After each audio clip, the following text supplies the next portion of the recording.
राधे राधे दोस्तों, आपका हमारे YouTube चैनल दिव्य भक्ति ज्ञान वेग में हार्दिक स्वागत है। आज हम जानेंगे चैत्र नवरात्रे 2026 में कलश स्थापना के बारे में। चैत्र नवरात्रे 2026 में कलश स्थापना यानी घट स्थापना नवरात्रि की शुरुआत का सबसे महत्वपूर्ण अनुष्ठान माना जाता है। यह केवल एक पूजा विधि नहीं बल्कि देवी शक्ति को अपने घर और मन में स्थापित करने का प्रतीक है। इसी से माता दुर्गा का घर में आह्वान किया जाता है। घट स्थापना यानी कलश स्थापना मुहूर्त, मुख्य मुहूर्त सुबह 6:10 से 8:35 तक रहेगा। अभिजीत मुहूर्त वैकल्पिक 12:05 से 12:53 तक रहेगा। नवरात्रि में घट स्थापना यानी कलश स्थापना का अभिजीत मुहूर्त बहुत विशेष शुभ समय होता है, जब यह दोपहर के आसपास लगभग 48 मिनट का अत्यंत शुभ काल बनता है। इसी समय किए गए धार्मिक कार्य बहुत फलदायी माने जाते हैं। इसलिए यदि सुबह में घट स्थापना मुहूर्त मुख्य मुहूर्त के कलश स्थापना न कर सके तो अभिजीत मुहूर्त में भी कलश स्थापना करना शुभ माना जाता है।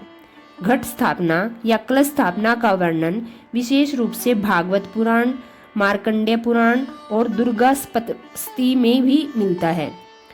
पुराणों में कहा गया है कि कलश स्वयं ब्रह्मा का प्रतीक है। संस्कृत श्लोक में इसका भाव इस प्रकार है: कलशस्य मुखे विष्णु कंठे रुद्र समाश्रित मूले तस्य स्थितो ब्रह्मा मध्य मातृगण स्मृता।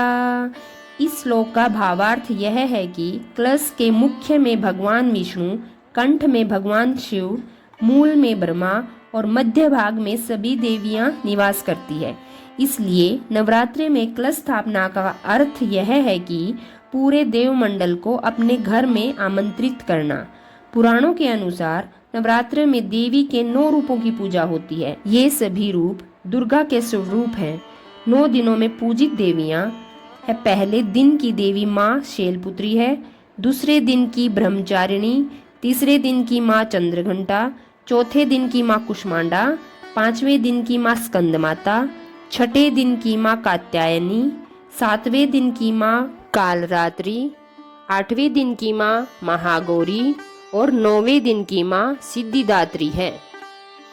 ग्रंथों के अनुसार कलश स्थापना का मतलब यह है कि घर में शक्ति का आह्वान, मन में सात्विकता और संयम तथा जीवन में नई ऊर्जा और शुरुआत। इसलिए नवरात्रि की आत्मिक शुद्धि और शक्ति साधना का पर्व कहा जाता है। धन्यवाद।